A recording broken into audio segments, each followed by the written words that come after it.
And I remember I took it the first time and I thought I did pretty well on the first day, failed miserably on the second day because I had no idea what DECnet and ISIS were all about. And when I finally passed on my second attempt, I said, there is no way I'm letting this go. This is just way too important. This was such a commitment to get. But then I found year over year, every 2 years, I needed to recertify, and I was taking a test. Unfortunately, the way my career had gone, I had gotten more into network operations and management and then automation and programmability. And I wasn't really seeing what I was doing reflected on the tests I was taking. I started to take the security CCIE written. And I wanted something that said, how do I continue to develop? How do I continue to demonstrate that I have the skills that I care about and I can keep my CCIE? So it really just became something more procedural for me to say, yeah, I still have the CCIE. And we saw that. We saw that with a number of the people who were CCIE certified.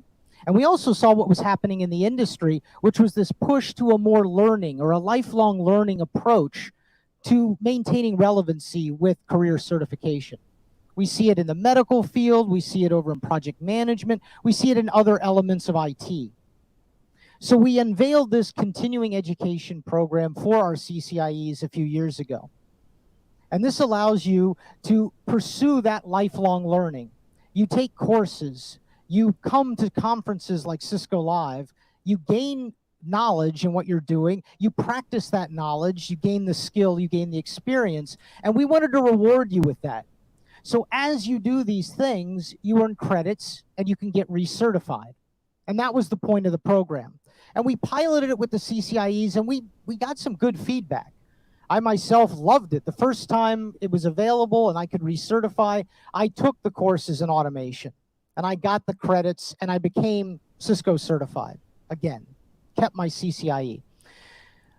But the other certifications, the associate level, the professional level, they weren't initially eligible for this program. And we said, okay, now we have operational data. We know this isn't a disaster. People like this. It really does resonate with the community.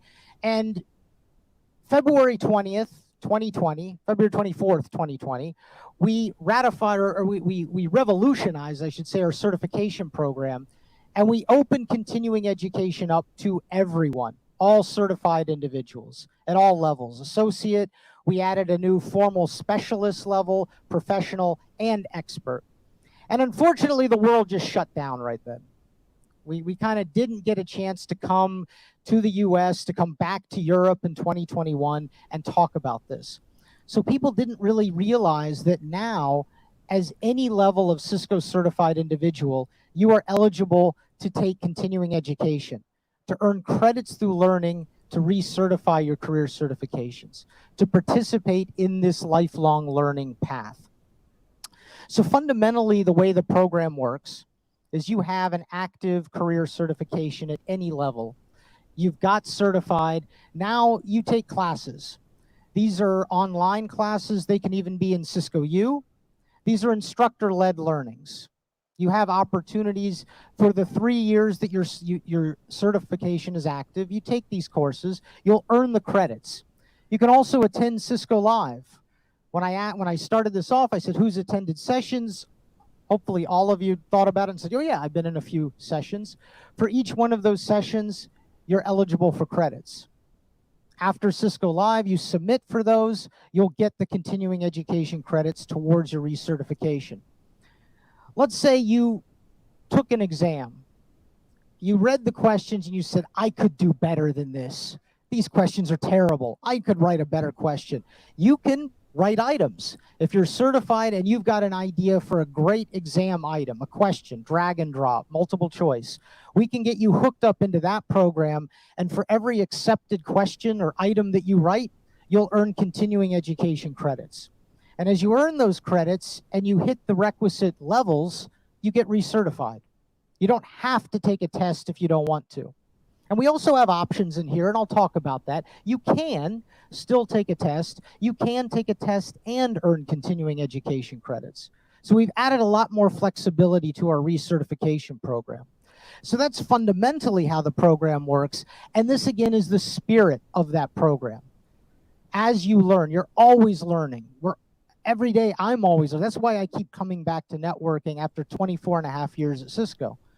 It's because it's fun every day. I'm always finding something new. Technology is always evolving, and we as technologists love that. So as we pursue that lifelong learning, we want to reward you to keep your certification because you're still giving back. You're still engaged in the community. So what are the specific requirements? So as an associate, I need to earn associate level, and this includes CCNA, DevNet associate, CyberOps associate. It's valid for 3 years. So all certifications now are valid for a 3-year period from the moment you're certified. You need to earn 30 continuing education credits. Mathematically, and this isn't a hard and fast number since we have no cap, but if you come to Cisco Live and you go all out and you attend all the advanced level, the 3,000 level sessions, you could conceivably, depending on the Cisco Live, earn anywhere between 25 to up to 36, maybe even 40 continuing education credits at one Cisco Live. Your brain is probably going to be soup at the end of that, but you could do it. So a Cisco Live could get you your associate level certification recertified. At the professional level, we now have the specialist certification. So if you take and pass a technology core or one of the professional level concentrations, you get a specialist certification. Again, valid for 3 years. You need 40 continuing education credits to recertify that. That's still something technically you probably could do at a Cisco Live, but you have 3 years. So hopefully you enjoyed this one. You're like, can't wait for Amsterdam 2024. We'll finally get the temperature in the rooms correct. I hope. Come on back.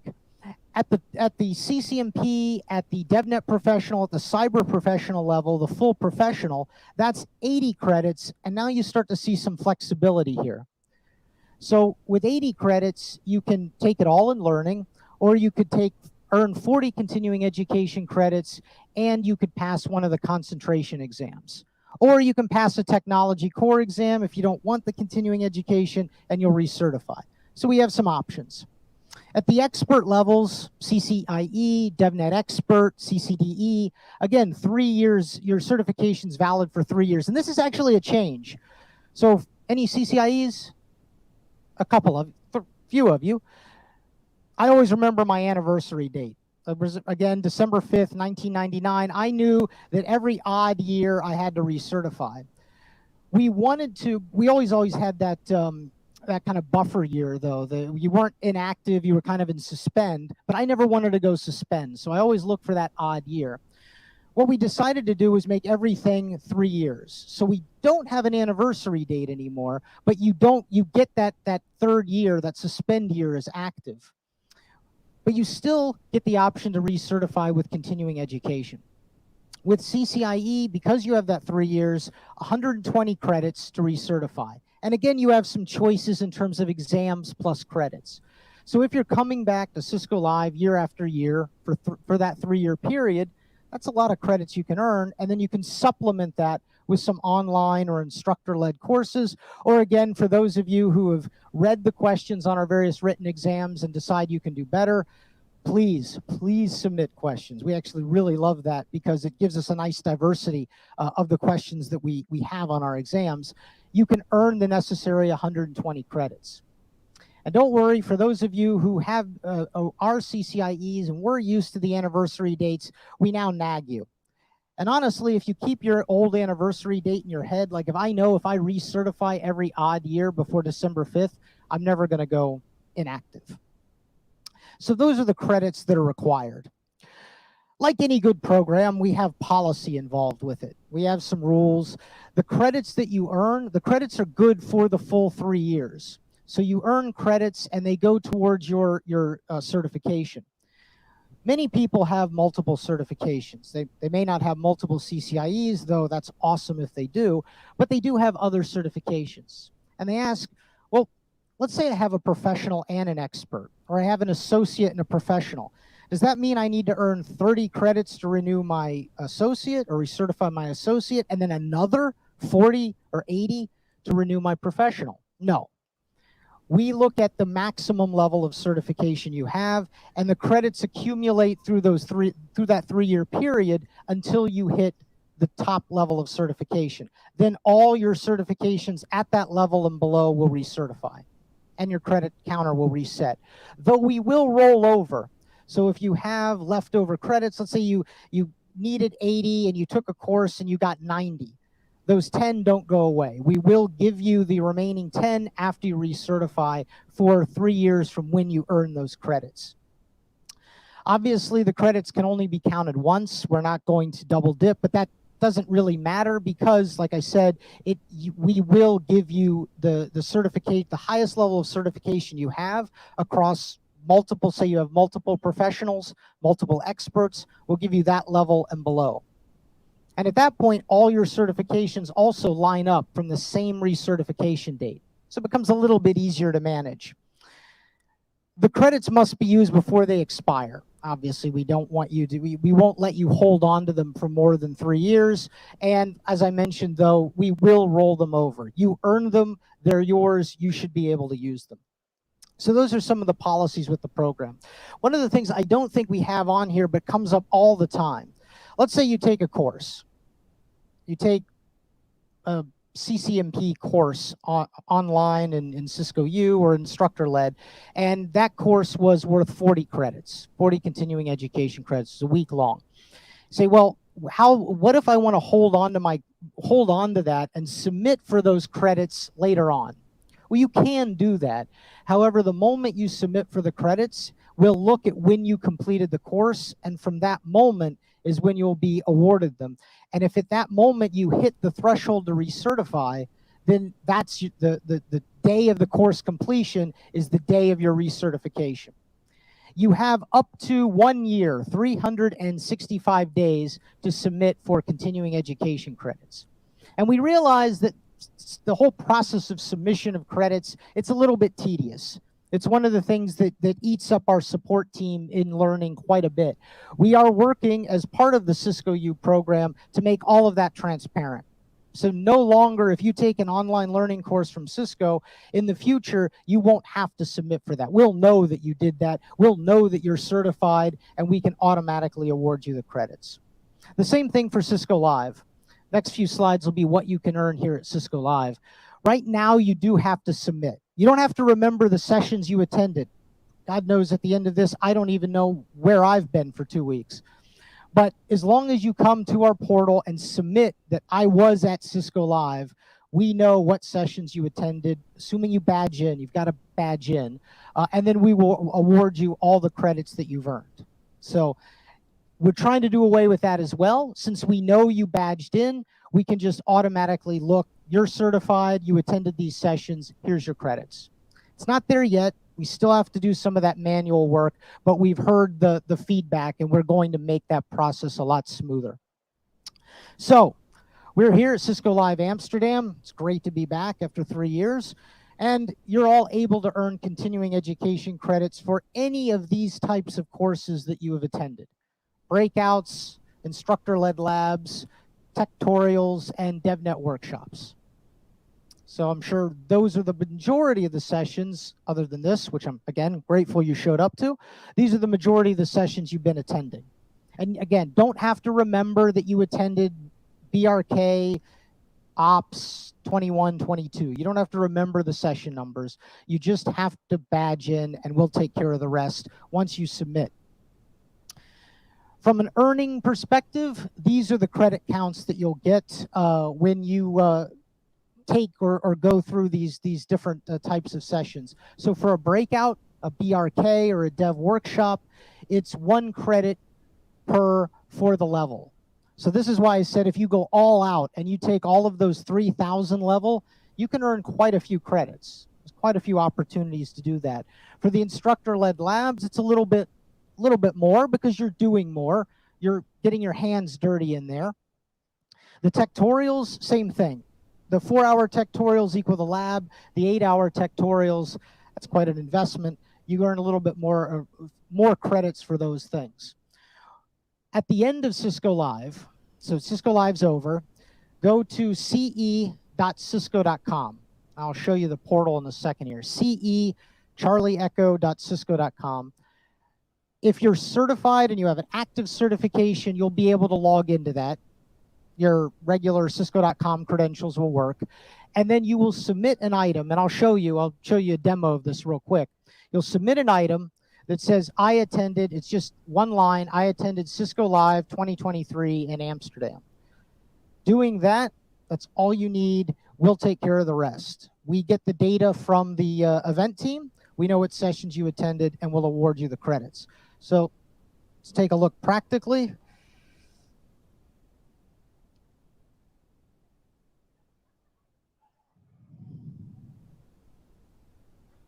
Yep. It's hard to type when your keyboard is on a slant.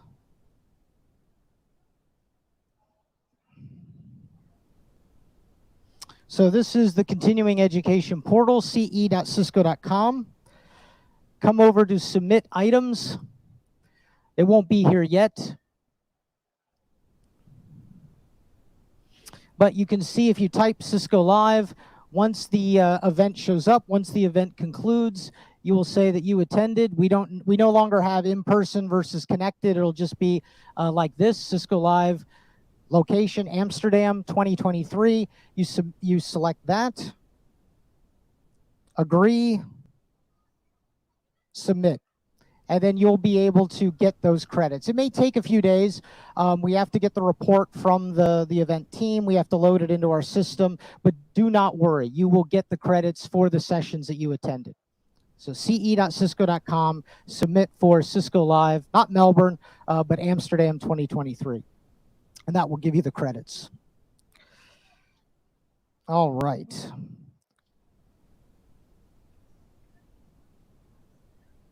There we go. So that's the main part of the presentation. I gave you some scenarios based on my personal experience in certification.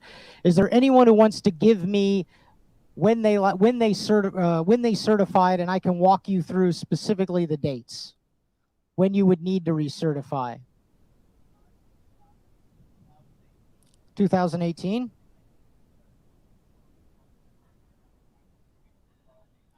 2018, no matter what certification you had, yeah.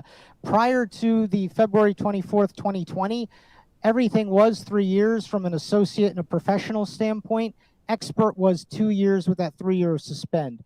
So if you certified in 2018, 2021 would have been when you would need to recertify, when we would need to recertify. We did, because of situations in the world, we did extend everyone for a while, but even that, you would have fallen out of certification by 2023. But there is an opportunity. The testing center is open for a little bit longer if you want to take an exam.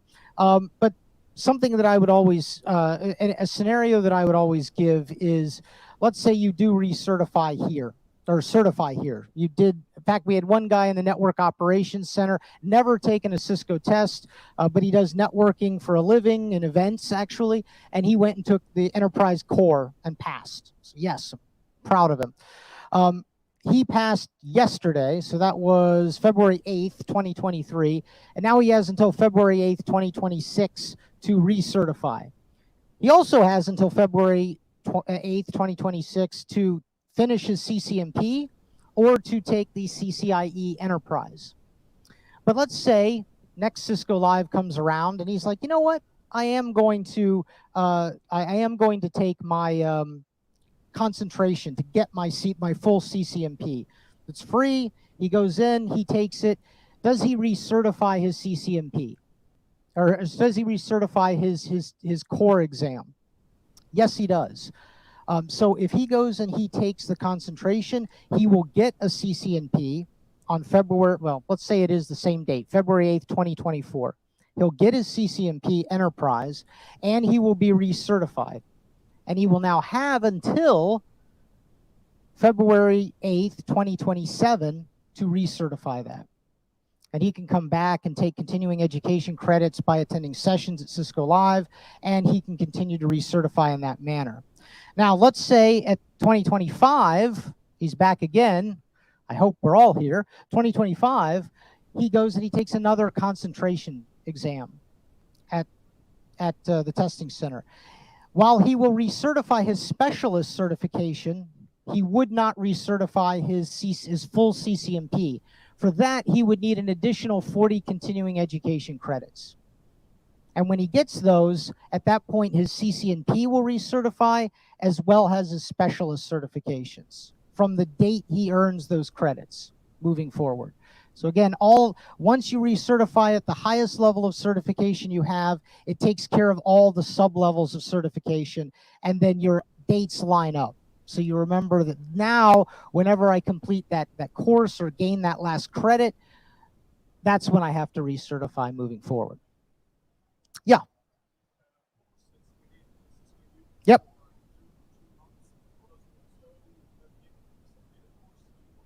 The courses in Cisco U, at least in the early access, we haven't turned on CE for the early access. We're working towards, in general availability, yes, you will have continuing education credit for the courses you take in Cisco U. For now, it's the digital learning. So if you're part of the Cisco Digital Library, digital-learning.cisco.com, those courses, many of them, I can't say all of them, because courses eligible for continuing education have to be 1, technical, they have to be 2, trackable, and they have to be 3, generally available to our general certified community. The second 2 are usually the case inside our catalog. The first is not always the case. Not all of our courses are technical. We do have some business-related courses in there as well. But for the most part, yes, those courses would be, and we will be turning on CE for Cisco U after general availability. Other questions? Other scenarios you'd like me to go through? Well, I can certainly appreciate you wanting to get to the party, but before we go, we are giving away a Fire TV. I think anyone who badged in here did get a raffle ticket? Yes? Good.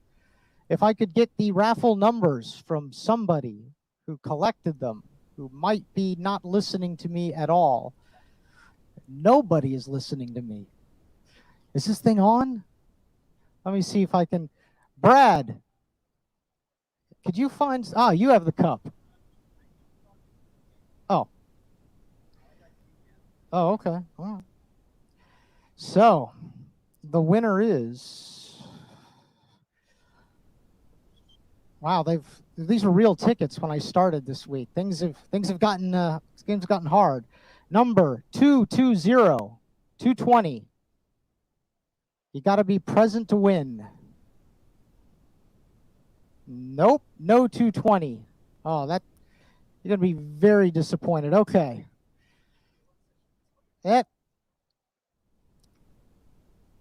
Seems like there's a lot more tickets in here than people. This could actually take a long time. It might be the wrong one. Let me try. This feels more like the audience here. That's an interesting sort problem. Okay. Almost the true answer to the question everyone wants to ask, but not quite. 41. 41. You are the winner, sir. Indeed. Thank you very much. I hope you have a great time at the party tonight, a safe trip home, and enjoy your lifelong learning. Stay certified.